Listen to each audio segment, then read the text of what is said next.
Take one. Is it weird that we both got hats? No, it's fine. I'm not taking mine off.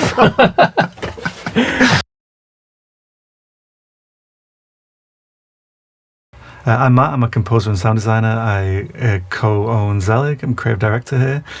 And this is Connor. I'm Connor, and I'm creative lead and composer sound designer here at Zelig Sound. Yeah, and we thought it'd be fun to take you through our Google, or one of our Google design projects, and just go through the tracks, go through the scenes, talk a little bit about it. We haven't seen this we haven't been through it ourselves for a couple of years, I think, right? Yeah. So it's a bit fresh for us. And yeah, we're just going to try these behind the scene things, see if people like them. And yeah, this is the Google design one. Check it out. But what's cool about listening back to it after a couple of years, all the snow and leaves stuff, that's in 90% of our projects, and the other bits of Atmos, they're kind of acting as like a white noise oscillator, or like just a noise oscillator for the synth, which is kind of nice. You can even see it fading in with the modulation of Omnisphere, I think, which is kind of cool. Oh, Contact. Contact. Yeah.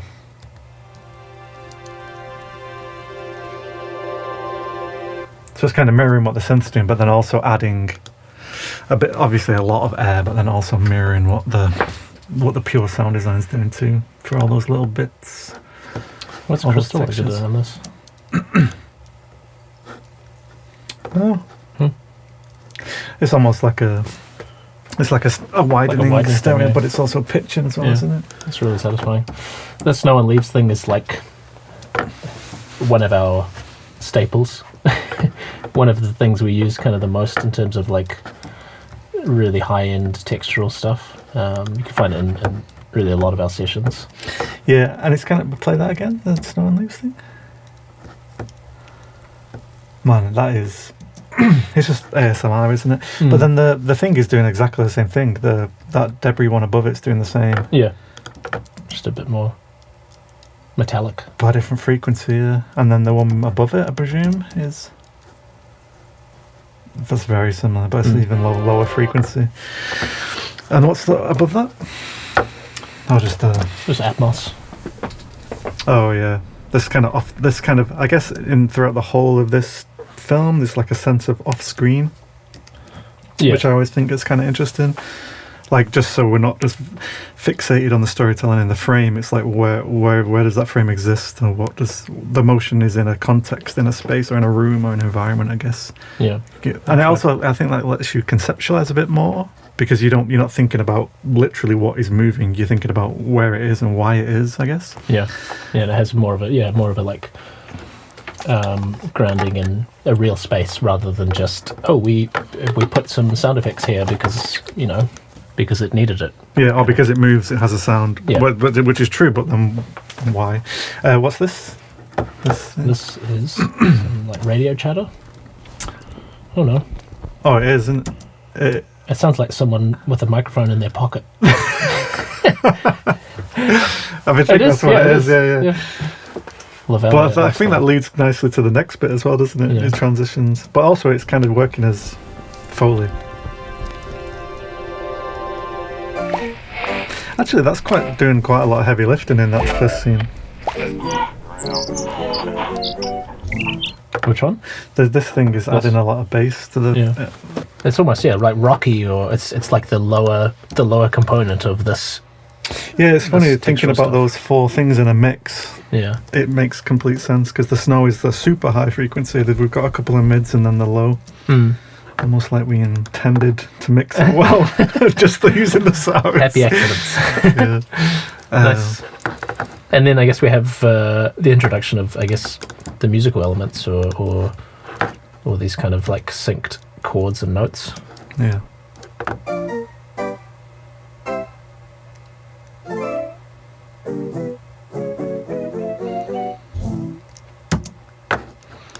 Nice.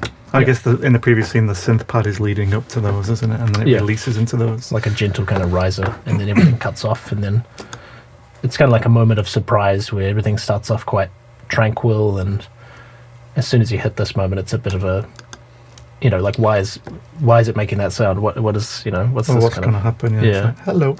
If you the most interesting bit for me is the birds thing. I think when we chatted about this as well, like this scene kind of sets your expectations about what the film's can be or what it's going to end up being, because we kind of using these bird sounds mirrored for all the motion moves, and then also using the radio chat stuff, doubling it like it adds such a different dimension to what it could literally sound like. It could literally sound like felt and plastic and material, but then we like augment that so much that then your expectations of what everything else could sound like are just gone, basically. Like we could do almost anything, couldn't we? As long as it, and even on working on the film too, like when we're creating it, having this scene done really sets up how we want to approach the rest of, making the rest of the piece, like how to approach it, like that storytelling kind of thing, the off-screen stuff that Matt mentioned before, and also just these unexpected sounds that kind of, it could, like you said, it could sound like felt, or it could sound like some kind of plastic or something. Card or anything material based. And there is elements of that in it, which is kind of so it's not like we're ignoring those things, especially in the very first scene, but then it's what you're adding onto those things to provide the storytelling element, I guess. Like some of them are object, I hate sounds that repeat. That's like my pet peeve. But you can't tell because there's the layers of other things. And because there's this really nice kind of like radio chatter layer to things too.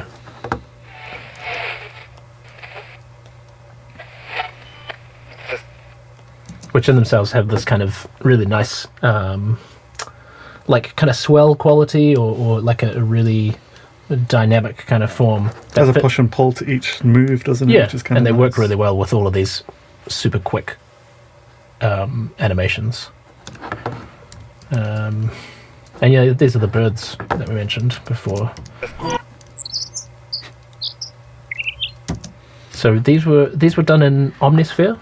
No, Serum. Oh, Serum. That's right. Yeah, so I think it's like a sine wave oscillator and a noise thing, but then the envelope is doing some wild stuff to the pitch and the filter. The ADSR type thing, and you can almost randomize it, and you get these crazy.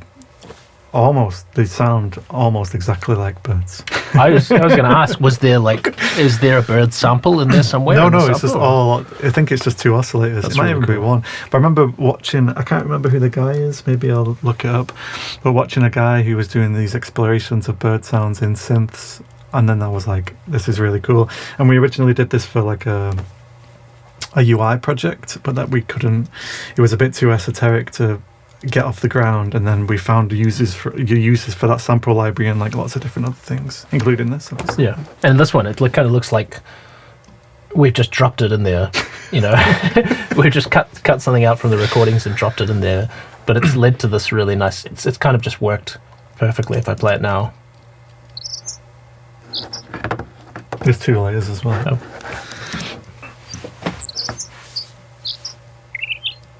So it kind of like accidentally just synced really well. We've made a few cuts here, but it synced really well to the motion without really doing too much, just because of the nature of the sounds and how they're shaped.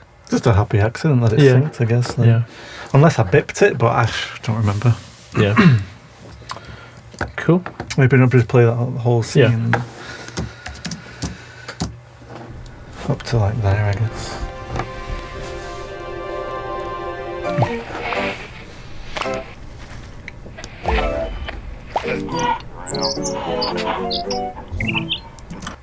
That voice, like the wow, it's kind of funny. I didn't notice that before. But that stuff adds so much context and life, doesn't it? Because without that, you wouldn't. Without the radio stuff, I maybe play it without the radio stuff. Actually, like I think it's this one too. Without this, yeah, play that. Just those two shots.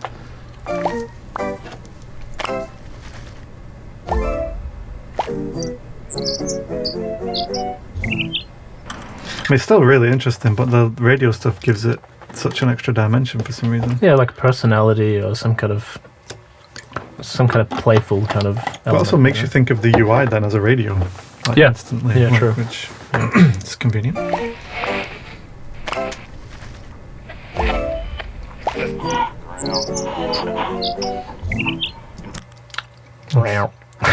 Right. I'm never going to be able to unhear that now. Cool.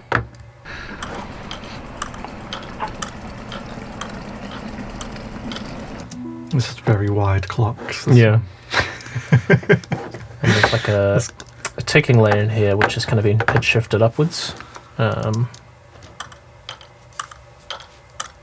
It's like a slap in it. Oh, it's pitching too. Yeah. Oh, it's pitching mirroring the kettle, actually. Oh, that's right. Oh.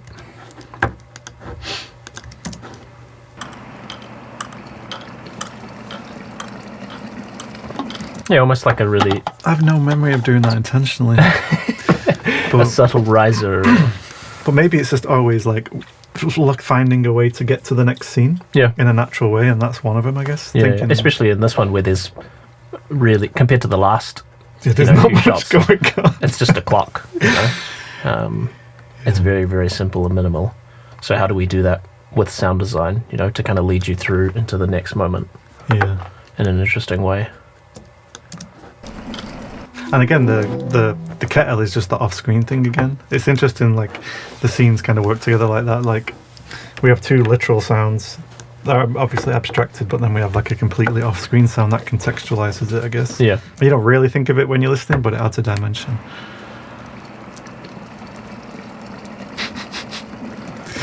It's awkward. It's just quite noisy as well. It just adds a lot of kind of information, or it fills out the space a lot, that sound. Yeah.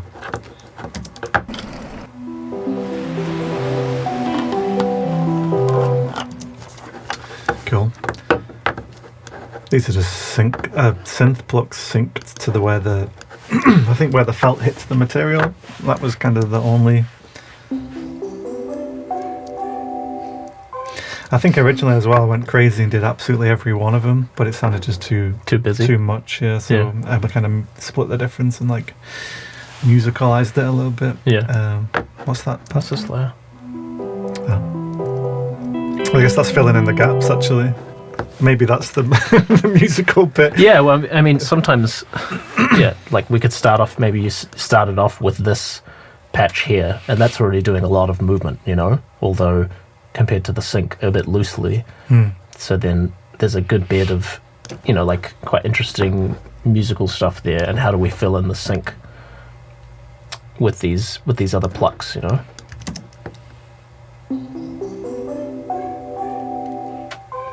It's like a vocal sample, or? Yeah, have a look. I think it's an arcade instrument, isn't it? What's that one? Yeah. With just lots and lots of echo.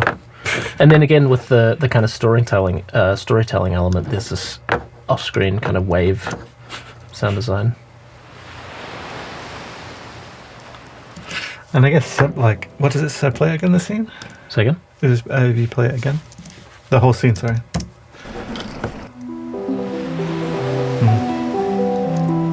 It's funny because the first few times we played it, I did not even register the waves whatsoever. Yeah. Yeah. It's kind of interesting. Cool. Cool. Oh, what's that top instrument? Is that another arcade instrument? This one is, yeah. And if you get funny, you get looped. Once you open one thing and it works, then you just stick in that instrument and try other stuff out. Yeah, and just kind of skip through presets and, you know, find stuff that's interesting. What's that doing chord-wise? Let's get rid of this.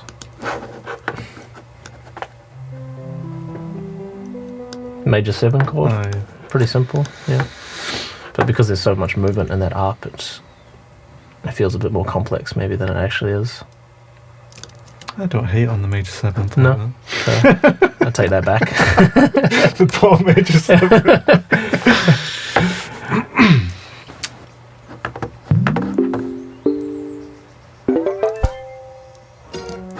Nice. Again, that's another, similar to the first sequence, it's another, like a slight suspense and then release, but in a slightly different way. Instead of having a pad rising and then something happening fast, it's these two bendy things that you're not sure where they're going to land, and then it's just a call and response, isn't it? Quite like a simple call and response. And I remember talking about this is like a Well, this is one recording of the ours. canal near my mum's house. Yeah. It's actually a very nice recording. It's lovely, yeah. Oh, just taking out some of the low end. I think because it's Super using exciting. those Sennheiser. Oh, right. 8020s, or are they? I always forget. Yeah. But that's so low frequency. Yeah, and then there's another. This is not one of ours, but just another kind of night ambience. Because I was kind of thinking when we were doing this, there's a nice moment here where everything switches over to black. And it's not in sync. Anyway. It's a couple of frames up. Yeah, let's just tweak that. But I was kind of imagining, this is like the switch of a phone's UI into night mode, where everything switches into dark. Yeah. And so we have a nice switch of ambience and also a literal light switch sound, I think. And some nice burlap sound design. Well, you could almost get away with just doing the burlap, can't you? But we let Yeah. it for some reason. That's a kind of snap in itself, Well, satisfying. Yeah. Cool. Cool.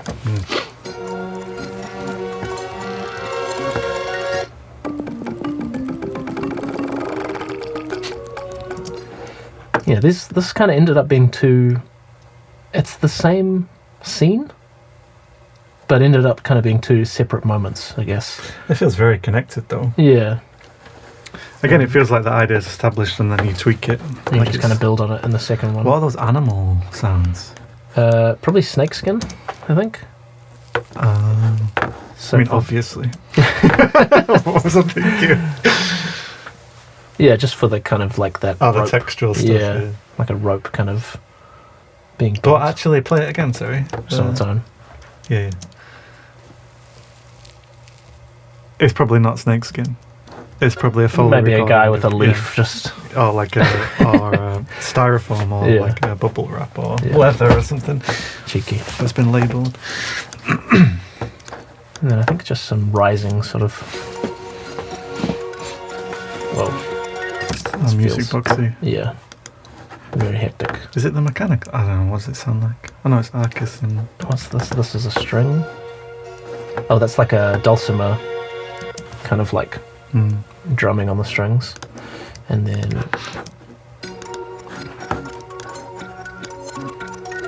whoa, it's doing some crazy stuff. yeah. And I think there's I really like this plugin here. It's by Freak Show Industries. Oh, I never used to like this because it just used to murder my CPU. Oh, really? I don't know why. Sorry. It's pretty. What's the word? Not very user friendly. In a good way. Yeah, in an interesting way, because most of the time, even though I've used It's all this, backwards. yeah, because it's just a reverse plugin, isn't it? Obviously. Oh, nice. But bypass it, was it?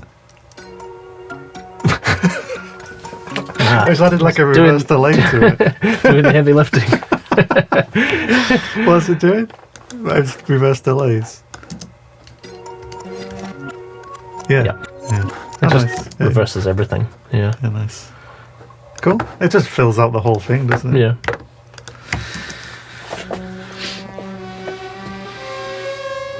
There's some really crazy bent diva. That's nice. CS60, CS80. Sweet. That's what it's based on. Sounds like it. Oh. I'm only just realizing that now. Oh, that makes a lot of sense.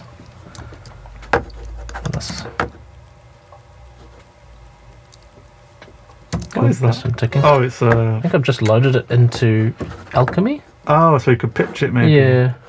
Oh, nice. That's so not lazy of you. Yeah. And then this is just one click of a grandfather clock Oh, nice. repeated really, really quickly. Oh, for this thing. Yeah. Which For the sounds counter. fine in context, but dreadful out of On its context. own. Yeah. Oh, there's another off-screen. Oh, it's not really even off-screen. It's just the environment, isn't it, down there? Yeah. Sounds like we're in a library or something. Yeah. Nice. And then the second kind of half of this.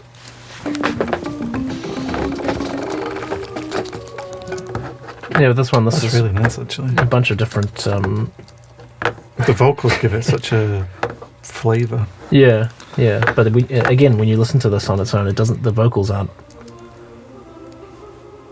Oh, that's still pretty cool. Yeah. Like One-Tricks vibes. Yeah, a wee bit, yeah. Just a bit glitchy and a bit cheap sounding. Yeah. But with everything else, kind of, like adds a lot to the arps. But they're all, I think... Yeah, kind of gently increasing in speed. I guess the idea was this, the representing, the minute hand, or the hand of this clock here, and then as the hand grows smaller and kind of shrinks, then the arp speeds up as if time was speeding up, and then comes back again. Oh. Nice. Yeah. Nice. Cool.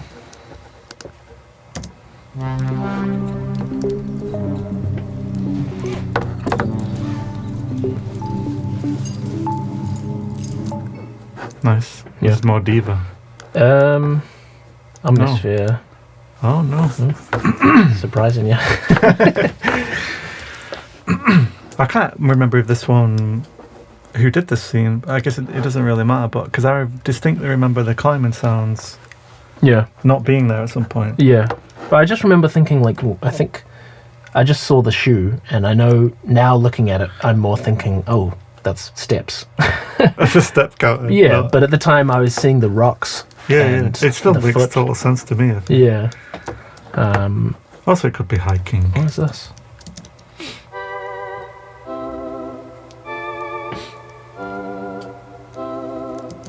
Nice. It's just like an early iteration, I think. It says unused. It also could be these chords copied down and played around with as well. Sometimes yeah. I tend to do that and then just shift the chords around. They're all pretty, yeah. Nice. Ooh. Oh man, I love these synths, but honestly, I have no idea what is going on half the time when I'm using them. But you're just pitching the arp, aren't you, basically? Yeah, It's so. It's a synth arp, a sine It's arp, just an isn't arp, it? yeah. Like a sine wave pluck arp type thing. Yeah, just being pitched kind of up and down. What's the one above it? Is it? That's like a...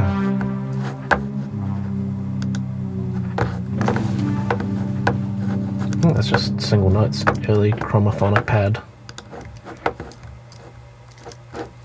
And then that kind of leads us into this scene.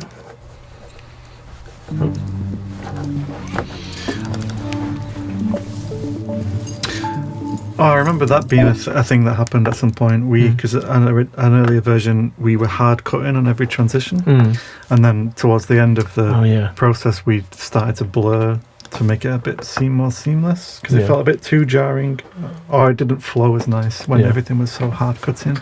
It's just nice to have different, different ways of doing each scene as well. So, yeah, like you say, it's not just hard cutting to a different environment. And sometimes they bleed together. But that was our gut response, was to do that. But then it didn't feel as nice. Satisfying, yeah.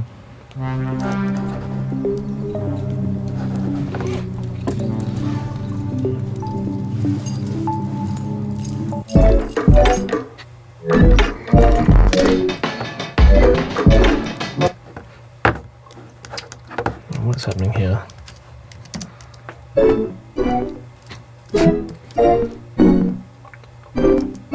This is very crunchy, isn't it? Yeah. It's really nice. Just syncing really tightly to each one of these moves. And to be honest, probably... Yeah. It looks like I've just played one chord in, and then usually what I'll do is just... Maybe this could sound good up here. Yep. Or down here. And just move them around like that. And because you're syncing very tightly. Yeah. So you didn't play this, you just used the motion to drive, I guess that's, use the motion to drive the chord changes and the rhythm. I might have played in the first one, it's like a bass note and then two higher notes. And then being like, oh, that's a nice sound. And then for the rest of it, I will just do it by mouse or, let the motion dictate where things are hitting. Which is a theme in this whole film, basically. And we do that a lot too with other projects. That's kind of makes up our approach on a lot of the Microsoft stuff that we've done. Just letting the visuals kind of dictate the music more so than just having a piece of music that plays out as it would. You know? Yeah, it's kind of ignoring like meter and measure when it doesn't suit us, or it works better with the animation. Yeah, and you'll see like this whole project is just in a lot of our projects are like this too. 120 4/4 never really changes, and you'll see on the grid here. Okay, this one's right on the grid, but a lot of them are just way off where they should be in terms of a musical kind of in terms of meter. Yeah, they're not subdivisions of the grid, are they? What's this? It's like reversed mallet sounds that I think I've bipped from one of these contact instruments. Yeah. And then just a cut up drum sample as well. That adds quite a bit of weight. And a zip. Oh, just a really cool drum fill. I feel like the drums are like on the borderline too loud for me when listening back to it, but it still works really. And maybe it's just because it's in headphones as well.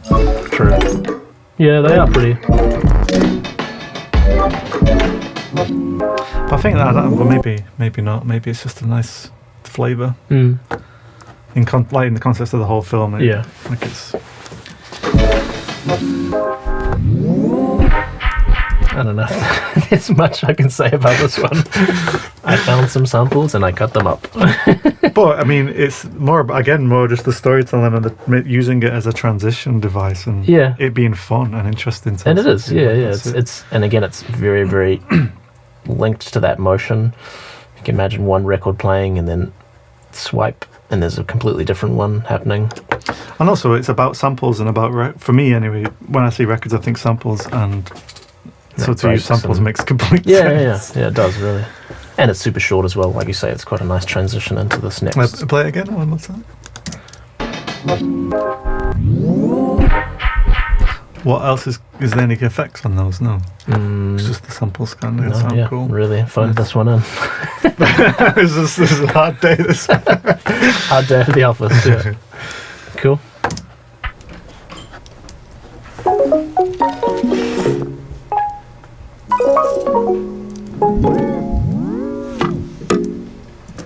Nice. I think this is one of my favourite scenes. I was going to say the same. Yeah. Because this, there's a lot of nice musical stuff going on here too. But I remember, when making this, really trying to make it feel, putting way more emphasis on the storytelling and the atmos and ambience part of this. Ambience.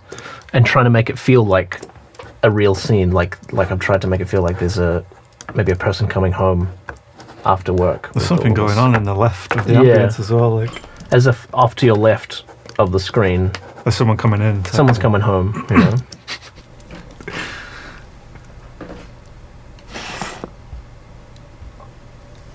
Sneaking around. And that's the chair stuff. It's so funny, like you put in all the context into like the off-screen and environment, but then everyone's so distracted by what the hell's going on with the poster. By this bendy. Because that's the most satisfying bit. Yeah.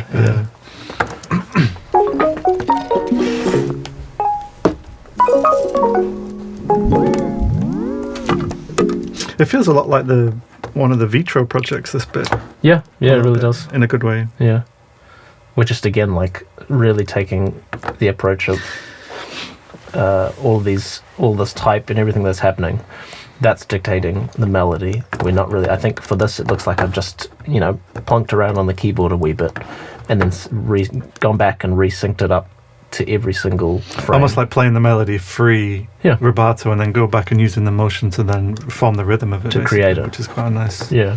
You always get kind of surprising results doing that. Yeah. What's cool about this scene for me is like...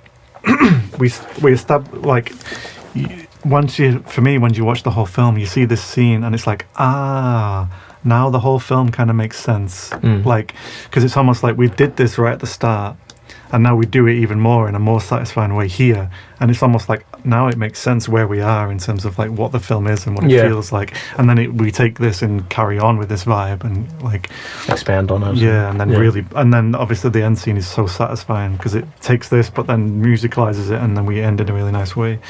But for me, this moment is like, I know where I am now, and I feel like I'm in a really safe, interesting pair of hands. I trust who's making it, and I trust like the vision of it. It's nice. What are these? These are just like some really nice,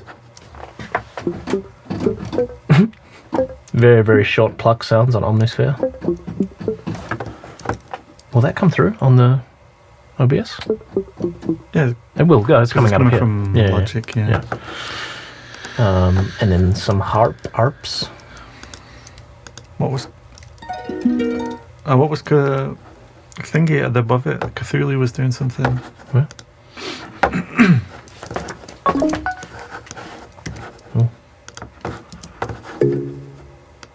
Oh, is it just doing a chord? Yeah, just chord triggering. Oh, and it's like one chord. Oh, a few chords there.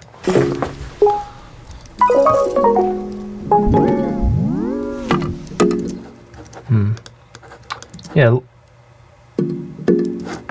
I think when kind of choosing these sounds, I was trying to look at, what material is it.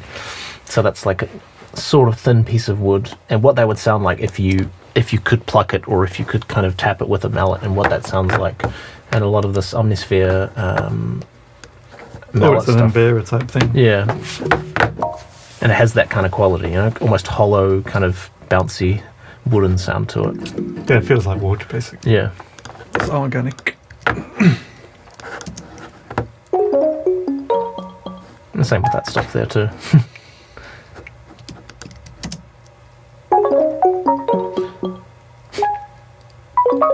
It's nice and wide. Yeah.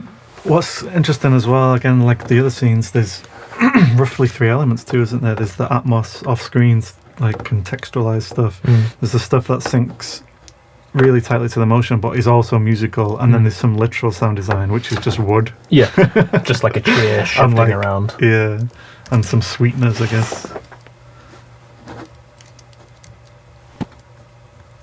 There's a couple of them in there as well. But and again, in context. Yes, that's okay in context. But yeah, just then that's obviously the greater than the some other parts, aren't they? Yeah. Cool.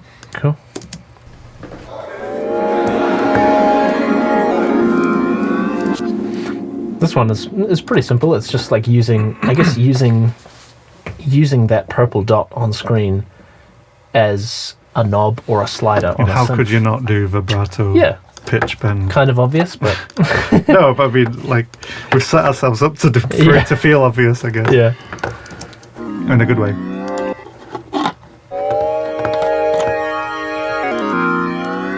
It's still nicely musical too. Yeah. And also this is acting as a suspense to the next scene too, I feel like. Yeah. Because it doesn't kind of, the cadence feels a bit open and you feel like, what's going to happen? Yeah. It feels like the start of a phrase, doesn't it? Yeah. But then it completely kind of stops in its tracks.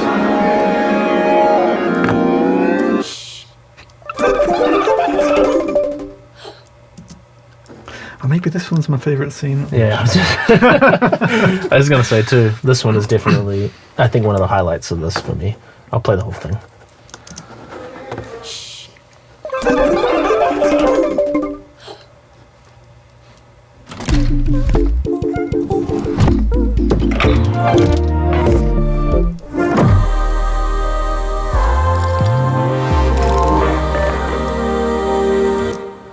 Nice. Lovely. Did you look up any Grace Jones when you were doing it, or did they change the name of the track? I didn't know. Oh well. It wasn't called that.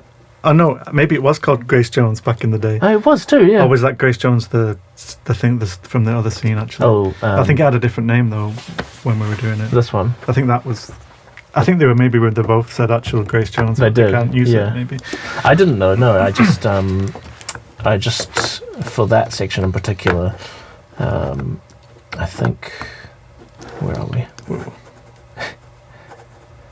lots of muted stuff. Yeah, so all this muted stuff is quite interesting actually. A lot of the time I'll do this when I'm making stuff is we'll use Splice or any other kind of loop banks to just browse through and see what's interesting, find some interesting sounds.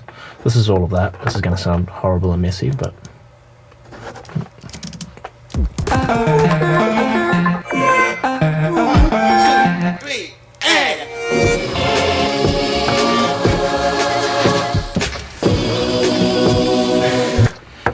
yeah, a bit of a mess. You can see that's where the idea started, I guess. Yeah, and funny. Especially this first initial vocal thing here, this chopped vocal. I was thinking it would be really cool if all of these kind of flickering numbers and that they're all voices or they're all kind of little vocal moments rather than just typing or something a bit more obvious or a ticking, And so I kind of found this sample on Splice, which is just chopped up vocals, quite staccato. And then after a while, it was playing around with it, thinking that's cool, but it's not really doing what I want. And so tried to do a similar thing, just using stuff inside the session, so like synths and that sort of thing. And we ended up with these layers here.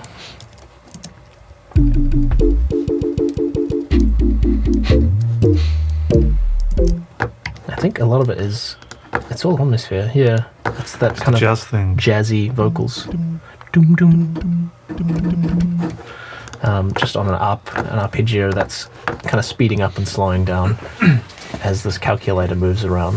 Yeah, the Logitech, the Omnisphere app, super useful. Oh yeah, to use. Yeah, it's probably the most fun app to use, just because of like this section here, and that it's not super rigid in terms of timing. Obviously, it's to a grid and all of that kind of stuff, but you can watch. We're just playing around with the speed. It's in chord mode too, right? Yeah, the chords. So it's just playing, nice chords. But yeah, just playing around with the speed so that it feels a little bit less rigid. I think this is like one of the original, what it would sound like. Mm-hmm. If it was just kind of going at the constant speed throughout, that's when Max Cooper came around. Yeah, told me to try something else. Let's go back to this one really quickly as well. Oh yeah, I love this one. Yeah. I love the transition, obviously. Yeah.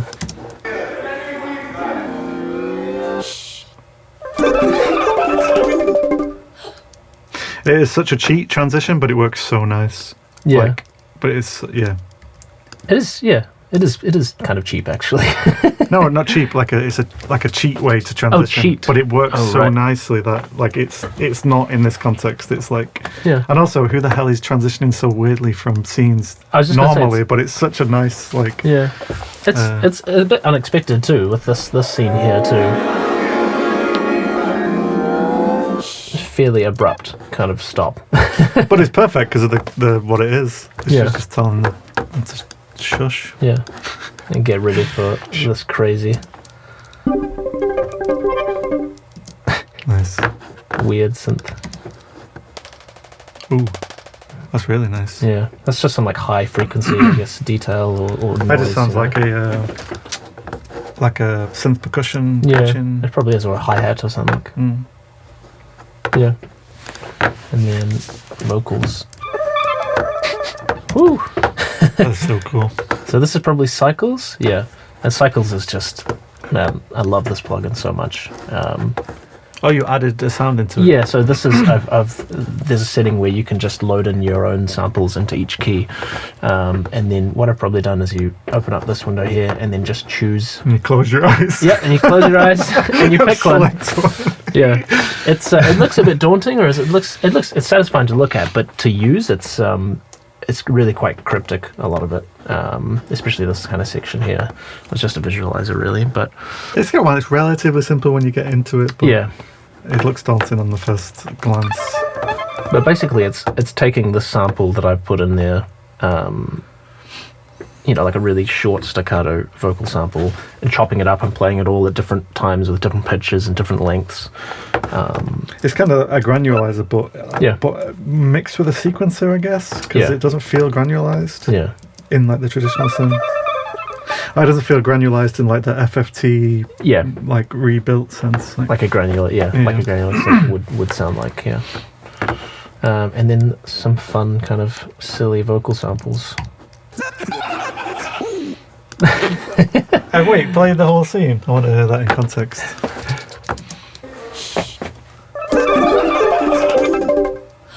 It's almost not even there. You can hear it once you solo it, but that is so interesting. Play it a solo again. That's really cool, that bit.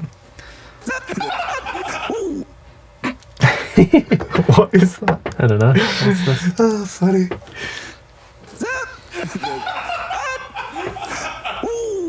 It's just an outtake or something. Yeah, it sounds like an outtake from a library, and then so I think I was just trying to. The simplest probably way to explain it is I've just taken this and Oh, right, cool. stretched it Nice. back Just to to fit the motion again, yeah. and then Cool, man. job done. And we've done this.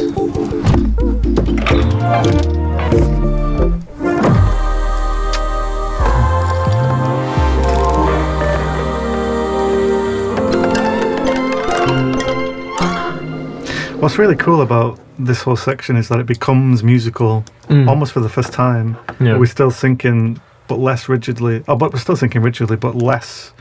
There's a musical element that goes over the whole thing. But then what's nice is that we slowly go back into syncing tightly again, which is kind of cool. But it kind of leaves you thinking.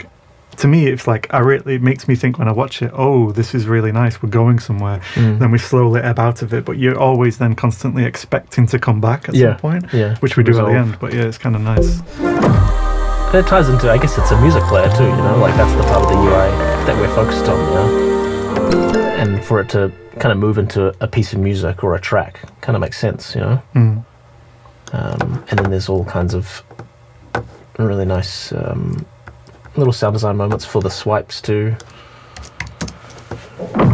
Ooh.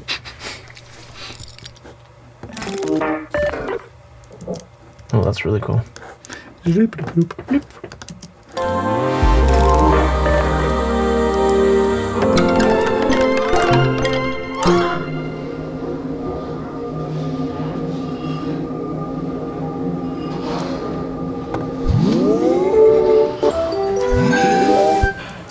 I really like this one too. Just because, for a lot of it, nothing's really happening. But for me, it sounds, after we get past this playful point, it starts to sound a bit ominous or just a little bit dark in a way. Just a bit less playful, I guess, than the rest of it.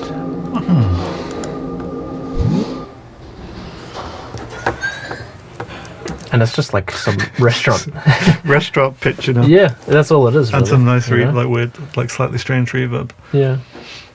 What is that shimmer? Yeah. So this is like what is this? Like a reverb, pitched reverb? But just a massive pitched. That's what shimmers are, aren't they? Massive pitched reverbs with big feedbacks. So the reverberations you can kind of shift. This has been shifted up like an octave, and then you can control like the size of the reverb and that's like the default. This, yeah, probably, Maybe the diffusion isn't default, but you've automated it anyway, haven't you? Like afterwards. Yeah. So it starts off super dry, super wet. Yeah, it's almost like it's not even a Atmos. Yeah, it's just like a textural layer. And at that point, that's super interesting because it becomes the Atmos after the things have transformed, I guess, which is kind of nice. It turns back into a real restaurant, and you can hear people and kind of people eating in the background.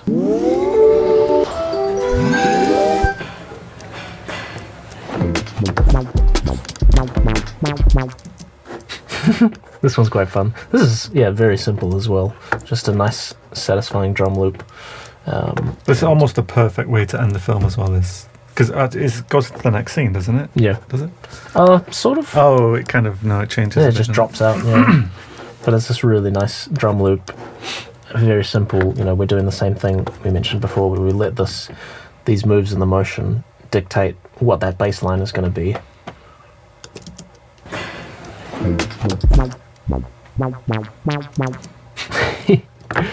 I think maybe with this one I probably played that in first.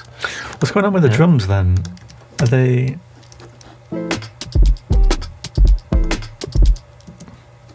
So, are they play this whole thing again?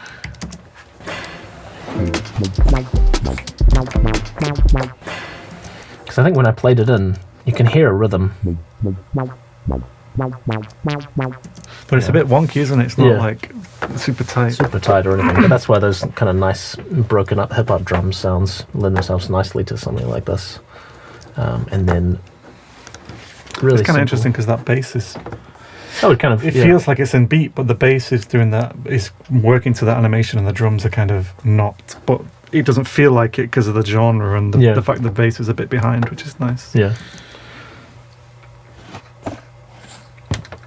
Some more obvious kind of sound design, just desk moves and slides, that sort of thing. Yeah, and then this leads us into the final kind of scene.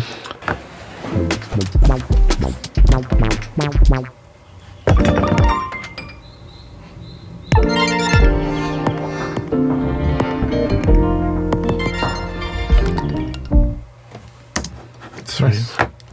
Yeah, I really like that ending. The thing every scene is just ends up being the favourite scene. Yeah. Afterwards. It's just my favourite project. I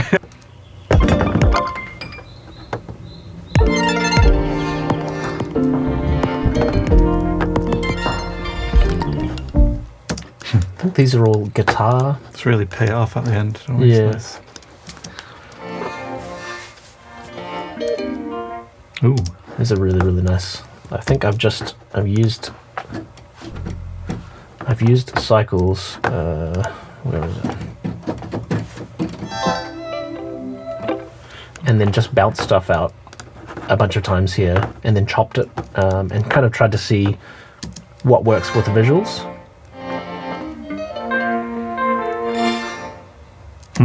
So that one isn't as tight, and so I probably tried again, with some of these other ones, and they've worked a bit more naturally. But they're almost like used as ways to get from chord progression, like fillers. Or to rise up and down of the chord progression. So they've helped with the phrasing and the push and pull type thing.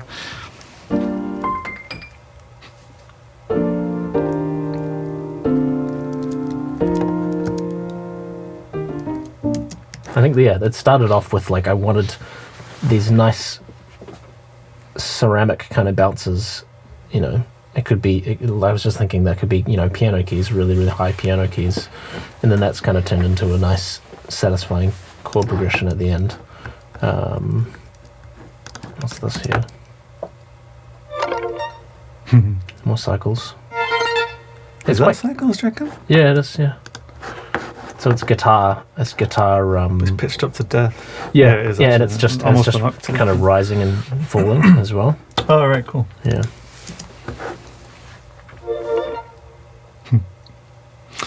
It sounds similar to the vocal, doesn't it? Yeah. In the calculator. It's just kind of fluttery, cloud of different pitches. And then what's this? This is probably just impacts.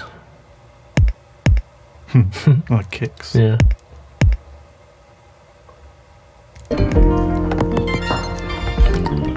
So play it again, sorry? Just thinking about the rhythm.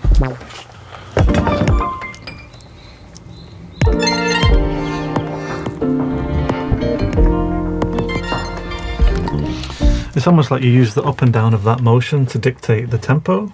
Because that's like the 1 and the 2, isn't it? Of the next one. This one. Oh, yeah. So it's like the 1 and, isn't it? That's the 4? Yeah. Was the 4? 4, 1, 2, 3, 4. Yeah. And it just happens to sync. Yeah. Very nicely at the end. And those, a lot of those guitar kind of sounds have that really nice, plasticky, quite small, cute quality to them. Oh, that's nice. Plucky and, quite staccato. Which obviously... That bottom one's really nice. Yeah. Just like plucky, muted plucks. Sounds like not a mandolin, but something like a ukulele type. Or just played really close to the bridge on a guitar, so it's super short and staccato. And yeah, that's kind of it. Nice. What's this? Food. Ah, okay. Okay, so that's some more pure sound design, some It's like knocking the table. yeah. Nice. Yeah. Cool. Huh, cool. It's Okay. interesting we didn't do anything for although the mandolin thing is kind of doing something for this cone in the bottom left. There's no pure sound design, is there? Is there on the bottom? Oh, it's kind of the guitar thing's doing it. Into it. Yeah. I didn't notice that. Yeah. Oh, it is just doing that, yeah. That's cool. So those two things are doing the little thing in the bottom. Yeah, doing all the sound design work, yeah. Nice, well, cool. Fun project. Yeah, really cool. Yeah. So yeah, that was us talking through the Google Design project. If you're into that, and if you want us to talk about any other projects in particular, just let us know. Leave a comment on the YouTube or the Insta. And yeah, we'll hopefully see you again in another one. Thanks.